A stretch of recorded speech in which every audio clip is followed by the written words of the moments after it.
Budget बाहेक पनि बोल्ने विषयहरू प्रशस्तै छन्, तर म आफ्नो समय त्यता खपत गर्न चाहन्न। सडकमा मोटरसाइकल चलाउँदा बेसिक ट्राफिक नियम पनि नमान्ने माननीयको मुखबाट संसदमा बडा बडा नीति नियमका प्रवचनहरू गुन्जिएको, अनि जुन पार्टीका मेरै नामका गृहमन्त्री हुँदा यो देशमा जेनजी बालबालिकाहरूको नरसंहार भएको थियो, त्यही पार्टीले तिनै जेनजी शहीदको सम्झनामा संसदमा पार्टीगत मौन धारण गरेको, गिरिबन्धु काण्डको नाम लिन डराएर टी स्टेटको छानबिन गरे हुन्छ भनेर सदाचारको अभिनय गरेको जनताले निहालिरहेकै छन्। म त्यता जान चाहन्न। सम्माननीय सभामुख महोदय, म मन्त्रालयगत अथवा विषयगत छलफल भन्दा पनि समग्र बजेटमै केन्द्रित हुन चाहन्छु, किनकि म खर्च कटौतीका लागि होइन, भ्रम कटौतीका लागि संसदमा उभिएको छु। यो बजेटका धेरै विषयहरूमा मेरै शब्दमा अनावश्यक भ्रमको भाइरस फैलाइएको छ। सरकारले किसान देखेन, सरकारले किसान देखेन, सरकारले पशु पंक्षीको बिमामा यो बजेटमा 80% प्रिमियममा अनुदान दिँदैछ। यो देशमा रासायनिक मलको अभाव नहोस् भनेर पहिलोपल्ट रासायनिक मलको आपूर्तिको क्यालेन्डर लागू हुँदैछ। प्राङ्गारिक खेती प्रवर्धन, 10,000 हेक्टरलाई सिँचाइमा जोड्ने योजना, बाली बिमामा अनुदान, रासायनिक मलमा अनुदान, यी सबै हेर्दा एउटा गम्भीर प्रश्न जन्मिन्छ, यो सरकारले किसान देखेन कि प्रतिपक्षले राम्ररी बजेट पढेन? सभामुख महोदय, मैले यो बजेटलाई मनन गरेरै, किनभने सुकुम्बासी समस्या समाधान गर्ने प्रतिबद्धता, सहकारी पीडितको बचत फिर्ता, मध्यम वर्गलाई दोब्बरमा 10 लाखसम्ममा आयकर छुट र निजी क्षेत्रका लागि नेपालको सफल उद्यमी माननीय विदुषी राणाको शब्दमा गेम चेन्जर बजेट आएको छ। त्यसकारण मैले यो बजेटलाई आत्मादेखि मनन गरेर र तृप्त भएर नै मरी ताली बजाएको। हामीले 3% कर लगाएकै हो सभामुख महोदय, तर संविधान प्रदत्त शिक्षा र स्वास्थ्यको मौलिक अधिकारमा कर लगाएको होइन, मौलिक अधिकार शिक्षा र स्वास्थ्यको व्यापारमा कर लगाएको हो सभामुख महोदय। मलाई आश्चर्य लाग्छ, यो 3% समता कर शिक्षा र स्वास्थ्यको निजीकरणमा लगाउँदा कमरेड माननीयहरूको चित्त दुखेको छ। अचम्म लाग्छ। सायद सबभन्दा बढी निजी स्कुल र अस्पतालमा आफ्नै साथीभाइको लगानी भएर होला। अनि त्यो संविधानको समाजवाद उन्मुख भन्ने शब्द मात्रै कण्ठ गरेर हुन्छ? सर्वसुलभ स्वास्थ्य शिक्षा समाजवादको स्तम्भ हो कि होइन? लोक कल्याणकारी राज्यको पहिलो विशेषता सर्वसुलभ स्वास्थ्य शिक्षा हो कि होइन? अनि स्वास्थ्य शिक्षामा भएको यस्तै चरम निजीकरणले सम्भव छ सर्वसुलभ स्वास्थ्य शिक्षा? के सर्वसुलभ स्वास्थ्य र शिक्षाका लागि सार्वजनिक विद्यालय र अस्पतालहरूमा सुधार गर्नु पर्दैन कि मैले अर्कै समाजवाद पढेँ सभामुख महोदय? अनि करको भार कति परेको छ? अस्ति एकजना धर्मलाई अफिम मान्ने माननीयले तुलसीदासको रामायण सम्झाउनु भयो। हो सत्य हो, रामायणले भन्छ कि कर त्यसरी लगाइनुपर्छ जसरी सूर्यले पानी सोसेर बादल बनाएर फेरि धरतीलाई नै फिर्ता गर्छ र जनतालाई भार पर्दैन। 3% समता कर लगाइएको छ सभामुख महोदय। 3% भनेको 5,000 रुपियाँ मासिक निजी विद्यालयमा मेरी छोरीका लागि नर्सरीमा मैले तिर्दा मलाई पर्ने कर भनेको जम्मा 150 रुपियाँ मासिक हो।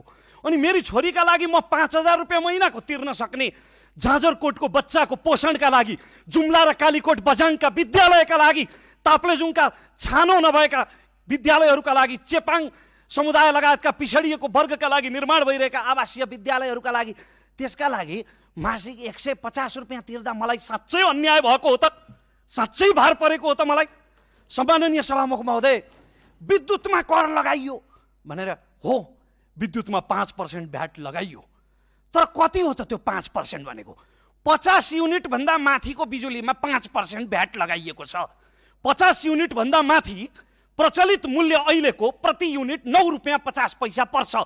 त्यो 9 रुपियाँ 50 पैसाको 5% भनेको त 45 पैसा हो त सभामुख महोदय प्रति युनिट। प्रति युनिट 45 पैसा भनेको मैले यदि 100 युनिट बिजुली खपत गरेँ भने मलाई पर्ने करको भार भनेको महिनाको 22.5 रुपियाँ हो। साँच्चै अन्याय भएको हो त मलाई? के का लागि लगाइयो त त्यो कर? ठुल्ठुला कुरा मात्रै गरेर हुन्छ यहाँ विद्युतीकरणको युगमा प्रवेश गर्ने भनेर? प्रधानमन्त्रीको शब्द म सापट लिन चाहन्छु सभामुख महोदय। यदि अहिले नै सबैले इन्डक्सन चुलो बाल्ने हो भने र अहिले नै सबैले इभी गाडी प्रयोग गर्न थाल्ने हो भने हाम्रा भएभरका ट्रान्सफर्मर एकैचोटि शहीद हुन्छन्। गोविन्दाय नमो नमः। ती ट्रान्सफर्मरहरूमा सुधार गर्नु पर्दैन?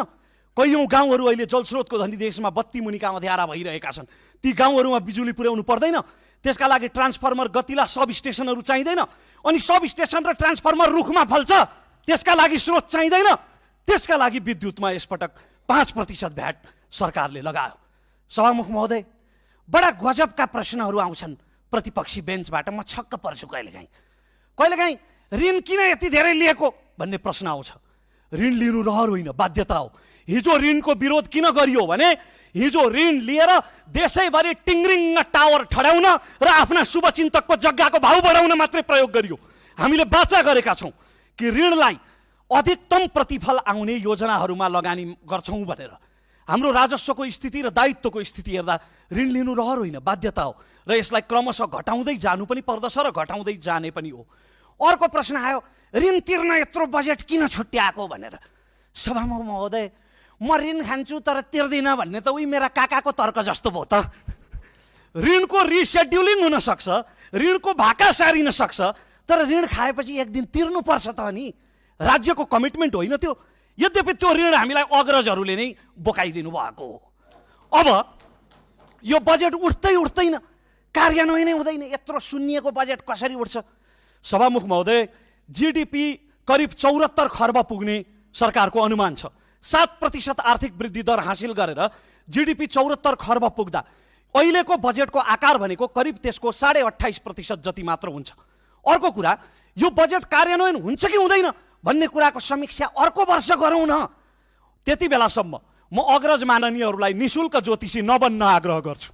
हामीलाई विश्वास छ यो संस्थागत दोहनलाई रोकेर, राजस्वको चुहावटलाई रोकेर र सार्वजनिक खर्चहरूमा, अनावश्यक खर्चहरूमा कटौती गरेर यस्ता चाहिँ प्रतीकात्मक उपायहरू अपनाएर यसपटकको यो बजेट कार्यान्वयन गर्न सकिन्छ। तबसम्मका लागि म हामीलाई शङ्काको लाभ दिन अनुरोध गर्छु। अस्ति हाम्रो माननीय अर्थमन्त्रीको अनावश्यक रूपमा हुँदै नभएको भ्रम फैलाएर चरित्र हत्या गरियो। जब ती गाडीहरू पास भएका छन्, ती गाडीहरू पास भएको मितिमा करको दर, भन्सारको दर आजको भन्दा कम थियो। अहिले भन्सारको दर बढेको छ। अब मेरो प्रश्न, कहाँनिर राज्यलाई घाटा भयो र कहाँनिर व्यापारीलाई नाफा भयो? कहाँनिर देखिन्छ कैफियत? म ती सीएका विद्यार्थी माननीयलाई र अन्य माननीयहरूलाई सभामुख महोदय मार्फत चुनौती दिन चाहन्छु। कुनै रकेट साइन्स चाहिँदैन, यही रोस्टममा उभिएर अङ्कको चार्ट देखाएर पुष्टि गर्नुहोस् त कहाँनिर राज्यलाई घाटा भयो। भन्सारको दर त त्यति बेला बढी थियो, अहिले घटेको छ त ती गाडीहरूमा। कहाँनिर व्यापारीलाई नाफा भयो? यो संसदको रोस्टममा उभिएर पुष्टि गर्नुहोस्। म हार स्वीकार्न तयार छु। विडम्बना हो सभामुख महोदय, कहिलेकाहीँ जेपिटी बोलिदिने बानी असाध्यै घातक हुन्छ। पूर्वेली भाषामा भन्दा जे पनि भनिदिने। अस्ति एकजना माननीयले हाम्रो नीति कार्यक्रम त 81 सालकोसँग हुबहु मिल्छ भनिदिनु भयो। अनि के मिल्छ भनेको पत्रकारले कलर पनि मिल्छ, कभर पनि मिल्छ भनिदिनु भयो। भित्र किताब खोलेर हेर्ने दुःख किन गर्नु? 81 सालकोसँग हुबहु मिल्छ भनिदियो, 2-4 थान जय जयकार गुन्जिहाल्छन्। हामी मध्ये केहीलाई यो समाज रूपान्तरणसँग सरोकार छैन सभामुख महोदय। खालि आफू सामाजिक सञ्जालको नायक हुनु परेको छ, जुन दुर्भाग्यपूर्ण हो। त्यसकारण म सबैलाई जिम्मेवार हुन अनुरोध गर्छु। यदि समृद्ध राष्ट्रको निर्माण गर्ने हो भने सबैले आआफ्नो भागको अंश त लिनै पर्छ। कर र सुविधा भनेका एउटै सिक्काका दुई पाटा हुन्।